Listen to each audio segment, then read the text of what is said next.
This is happiness, to be everything at once. Be unblinded, be unlearned, be unbridled and unburned.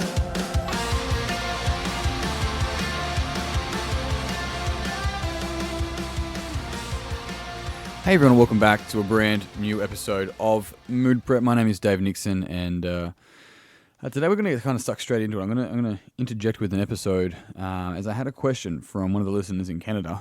Thank you, Brad. And he actually went back on an episode number, I believe, 338. Can't hate what you don't know. Now, 338, that's a number of weeks ago now. So thanks for going back and listening to that for one. But two, he asked a very good question. Now, in that podcast, I go on to talk about how, in short, we actually don't hate somebody, right? And this is the example that you can interchange hate for many other words, but we don't hate them. We often hate our experience of them, right? They are an object, and they're going through and experiencing their own subject reality of reality, not actual reality. And so our experience is that we are hating or loving or liking or disliking, which is a judgment of our experience, because that's our experience is different to their experience, and it's also different to who they are, because we have an image in our mind of who they are, and they've got an image in their mind of who they are, and so does the next person, right? And so we end up hating our experience of that person, or loving, liking, etc., etc. And so he goes on to ask a really good question. I'm going to play it now. Now, the question itself was asked over Instagram Messenger. So I tried to do my best to crop it together. I hope you guys can hear it clearly, and then I'll go on to answer it as best I can as well. So firstly, thank you, Brad, and here is his question. What's up, Dave? Hope you're well. Brad Bodnerchuk coming from you here in Vancouver, Canada. I had a quick question for you today after listening to Can't Hate What You Don't Know. So my question is, if we are in this mindset of accepting people and just understanding it's just our experience of them, how do we not become just so passive in what we're doing? Meaning, what do we actually stand for? So if someone's acting a certain way, it is triggering us, sure, but do we have to have, or should we have, standards in our life for the people that are around us? And how do you do that without projecting your ideals, your vision of how someone should show up and should act?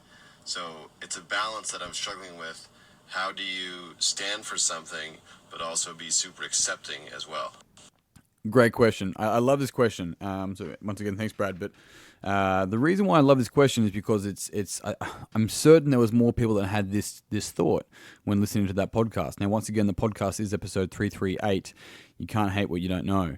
And so there's a couple of things there that I do want to note. He first spoke about being passive, and I can only interpret what I think he means around the word by being passive.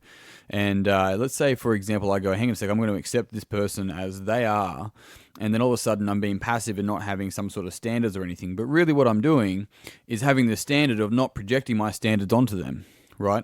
Understanding that they're behaving in a way that probably may not be aligned with my values, but I'm not going to project my values onto them, because that's actually valuing my values over my perception of their values, right? Whereas we're all just these dynamic beings unfolding at our own pace. And this is why some people have friendships that, kind of disintegrate and then they rekindle later on.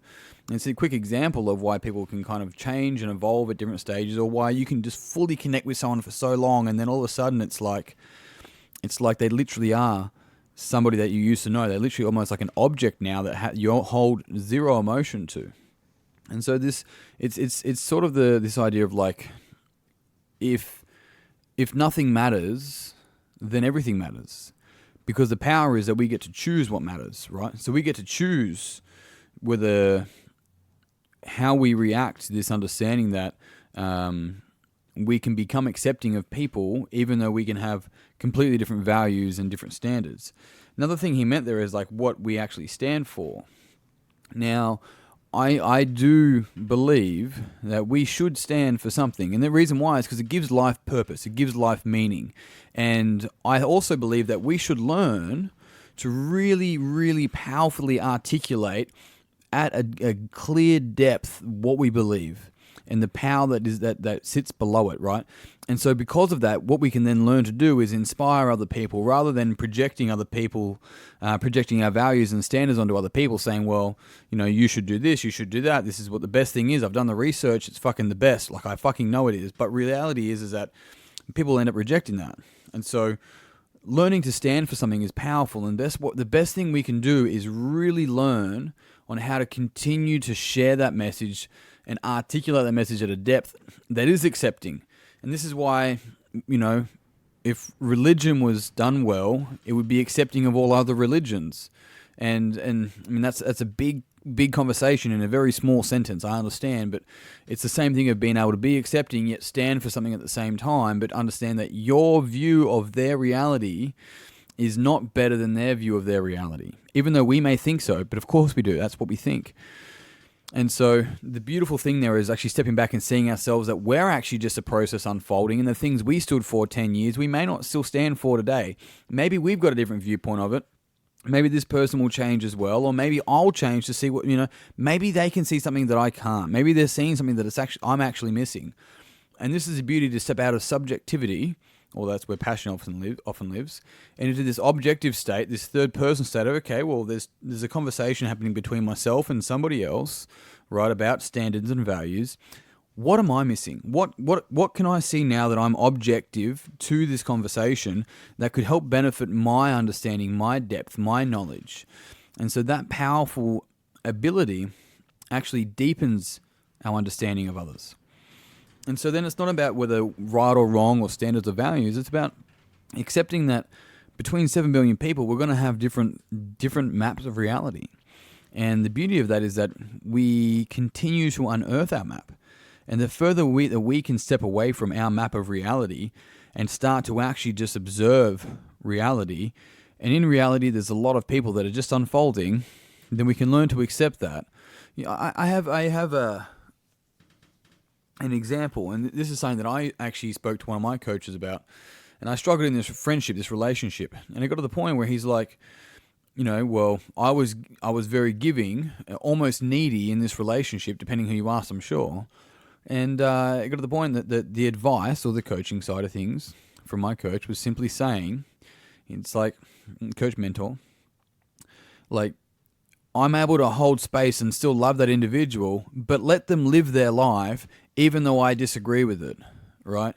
Because me disagreeing with it is simply me disagreeing with my values of their situation, and completely missing this human being with memories, with goals, with beliefs, with different set lenses of reality, all of this stuff.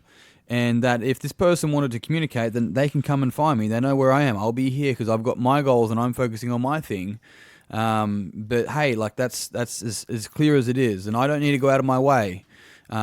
Because sometimes when we go out of our way, it's because we want the other person to go out of their way, which actually isn't really going out of your way, right? It's kind of like it's almost a manipulation thing. And so the ability to learn to just accept the person is just on their own path and doing what they're doing, no matter how close you may used to be, is one of the most powerful things that we can do. It's also a part of letting go. Hey, so that's that. The other thing to pay attention to here, I think one of the things you talked about was standards. And it's worth holding people to a standard. I mean, I do that within my business for sure. What's also really important about the standard conversation is boundaries and having healthy boundaries. And so let's say I'm in a relationship with somebody and they behave in a way that is, in conflict with my standards. I have an opportunity now to set some boundaries and some healthy boundaries to go, just so you know, this behavior here is something that you're welcome to keep doing. However, I'm not going to tolerate. So I'm not going to stop you from doing it. I, however, am going to remove myself from the situation. And they're like, well, you're just trying to choose me over this. And it's not that I'm trying to choose you over that. I'm respecting that you do that. But you're asking to have your cake and eat it too, and you're asking me to hand my power over and just be powerless to you, whereas I'm going to stand in my power and really make a decision that's tough for me, but I'm going to have my boundary, and I think that's healthy for me, and I also think it's healthy for you, and the ball is in your court with what you want to do with that. And this is a challenging but powerful way to learn to not just have the standards, but the boundaries that go with it. It's the same as rights and responsibilities. And so one of the key things for so many of us is to learn to really set healthy boundaries. And often it's actually the masculine caretaker, right, that should be helping us to do that. That can be the mother, it doesn't have to be the father, so to speak. But that person actually helps us set boundaries. And if they never help us set boundaries, then sometimes we really struggle with doing so. And because of that, we think that everyone should just read our mind. They should just get the vibe. They should get the picture, right? I don't want to be rude. But whereas if you're not prepared to set healthy boundaries, you actually are being rude because you're assuming that that person should assume, which is makes an ass out of you and me. We all know this, right? And then in that circumstance, we end up projecting because now we're projecting our standards, we're projecting our values, and assume that if that person's behaving outside of our standards or values, then they're probably wrong, or they're rude, etc., etc., etc. So the key thing here is, once again, stepping back and being objective and really knowing what we own, what we stand for. And hey, be the fucking bus driver and let people jump on, but also be prepared to let people jump off the bus. Right, and go, just so you're aware, this is the boundaries that we have here. These are the standards that we adhere to. If that's for you, great. And if it's not, hey, great. Like, I hope you find the bus that you're looking for. And so that a beautiful analogy really allows us to be in control, yet still be accepting that people are actually writing their own fucking story, even if they're trying to hand you the pen. They're still writing their story. Last thing I want to point on to, I know it's gone a little bit longer. It says, you are, at the end of the question, you say, how do you stand for something but also be super accepting? Mate, I think you kind of answered the question in saying that. You can stand for something and be super accepting because you can stand for the ability to be super accepting, right? Because that's powerful, because when you become accepting of others, you actually start to accept yourself. When we reject others and their view of the world, it's a fucking mirror, mate. We're rejecting ourselves. I'm not saying that that's what you're doing specifically, Brad, at all. But it's something that's really worth catching for ourselves, because whatever we reject, we're actually projecting, right? So we reject some person's values is that we're projecting that our value is more valuable than their values. Right? Whereas understanding that that's what they see, it's like, okay, well, I mean, I disagree. I had this conversation with someone the other day, and it was simply like, I disagree with you. I'm not in your situation, and I'm not saying that you're wrong. I just disagree with what I can see, and I really respect this person's point of view, but I also respect the fact that I can disagree healthily with the conversation and not the person. And so there's a lot of powerful things there, and this is one of the ways, and I'm not sure if this really speaks to what you're asking, but you can really, when you're in those difficult conversations, talk to the point. Don't talk about the person. Talk to the point. Almost talk about the issue, the problem, the disagreement, or whatever. All those things are healthy, right? Or talk about it as if it's a thing on the table in front of you to discuss, rather than taking it subjectively and talking about ourselves and being offended by it. The last thing I'll leave you all with, and I hope this has been beneficial for you, if you do have any questions, please, I would love for you to get in contact with me and ask me. If you do it by audio, it's easy because I can share it so everyone can hear it.